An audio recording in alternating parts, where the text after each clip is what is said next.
बिस्मिल्लाहिर्रहमानिर्रहीम। अस्सलामु अलैकुम नाजरीन, जब से ये दुनिया तख्लीक हुई है तब से इस दुनिया में इंसानों को बसाया गया और इन्हें मखसूस तरीक़ा हयात समझाया और बताया गया कि इस तरह ज़िंदगी गुजारकर तुम लोग फलाह पा जाओगे। जब इंसान भटकने लगे तो अल्लाह ताला ने उनकी रहनुमाई के लिए उन पर अंबिया अलैहिस्सलाम मबूस फरमाए। वो आए और अपने मुकर्ररा वक़्त तक लोगों को सीधी राह की तरगीब और तौहीद की दावत देते रहे और फिर अपने मुकर्ररा वक़्त के बाद दुनिया फ़ानी को अलविदा कहकर सफ़र आखिरत इख्तियार कर लिया। आज भी इन अंबिया अलैहिस्सलाम के मज़ारात मुबारका नबी बनी नूह इंसान को सीधी राह पर लाने की तरगीब दे रहे हैं। सरज़मीन अरब पर कई अंबिया अलैहिस्सलाम के मज़ारात मुक़द्दस मौजूद हैं, लेकिन आप ये जानकर हैरान रह जाएंगे कि पाकिस्तान में भी 5 अंबिया अलैहिस्सलाम की कब्रें मौजूद हैं। आज की इस वीडियो में हम आपको बताएंगे कि वो 5 अंबिया कराम अलैहिस्सलाम कौन हैं जिनकी कब्रें पाकिस्तान के अंदर मौजूद हैं और वो कब्रें किस शहर में वाक़ई हैं। सबसे पहले बात करते हैं हज़रत आदम अलैहिस्सलाम के बारे में। हज़रत आदम अलैहिस्सलाम के कुल 20 फ़र्जंद थे, लेकिन बाज़ मुफस्सिरीन लिखते हैं कि हज़रत आदम अलैहिस्सलाम के 240 बेटे थे जो कि पूरी दुनिया में फैल गए और इसके बाद उनकी तादाद में इजाफ़ा होता गया। उनमें से चंद बेटों को अल्लाह ताला ने नबूवत अता की, जिनमें से एक हज़रत कम्बीत अलैहिस्सलाम है।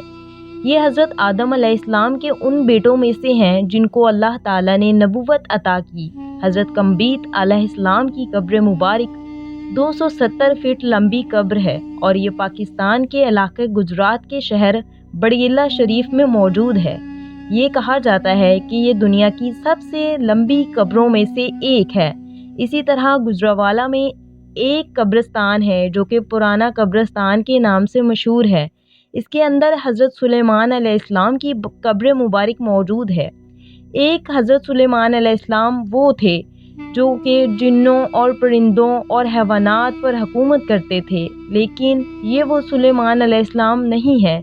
ये सुलेमान अलैहिस्सलाम हज़रत मूसा अलैहिस्सलाम की आल में से हैं। इस कब्र को हज़रत हाफिज़ शम्सुद्दीन गैलानी रहमतुल्लाह अलैह ने दरियाफ्त किया और इस कब्र के बारे में अनवारुल शम्स किताब के अंदर तफसील से बयान किया गया है। इसी कब्रिस्तान के अंदर एक और कब्र हज़रत मजूश अलैहिस्सलाम की कब्र है और ये कब्र भी हज़रत सुलेमान अलैहिस्सलाम की कब्र की तरह काफ़ी लंबी कब्र है और ये भी हज़रत मूसा अलैहिस्सलाम की आल में से थे और इस कब्र का हवाला भी अनवारुल शम्स किताब के अंदर मौजूद है। इसके बाद हज़रत अम्यून अलैहिस्सलाम का जिक्र मिलता है। हज़रत अम्यून अलैहिस्सलाम हज़रत दाऊद अलैहिस्सलाम के बेटे थे। हज़रत सुलेमान अलैहिस्सलाम और हज़रत अम्यून अलैहिस्सलाम हज़रत दाऊद अलैहिस्सलाम की मुख्तलिफ बीवियों में से थे। हज़रत अम्यून अलैहिस्सलाम ने दीन की तबलीग के लिए तकरीबन 30 साल फ़लस्तीन में गुजारे और फिर अरब मुबारक से होते हुए सिंध के इलाके में आ पहुँचे। आपका मज़ार अक़दस गुजरात के शहर से थोड़ा दूर शेख जेलानी के मुकाम पर वाक़ई है। आपके मज़ार मुबारक पर रोज़ाना सैकड़ों की तादाद में ज़ायरीन आते हैं।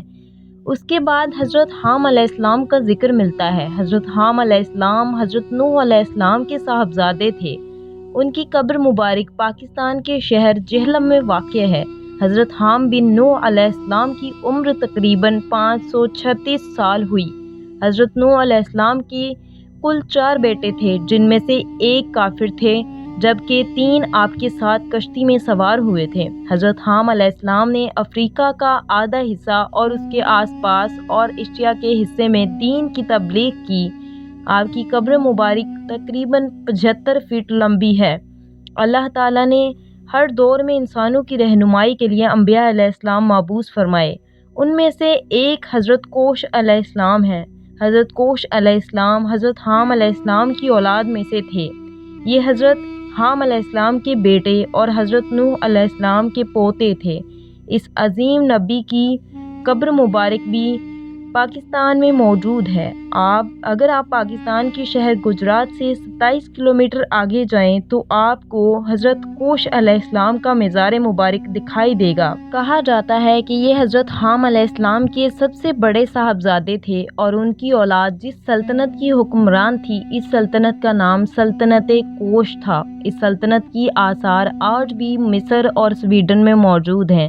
اس قبر کی لمبائی 86 فٹ سے زیادہ ہے۔ اس کو دیکھ کر اندازہ لگایا جا سکتا ہے کہ اس زمانے کے لوگ کتنے قد آور تھے۔ ناظرین، اگر ویڈیو اچھی لگی ہے تو چینل کو سبسکرائب اور ویڈیو کو لائک کر دیجیے گا۔ شکریہ۔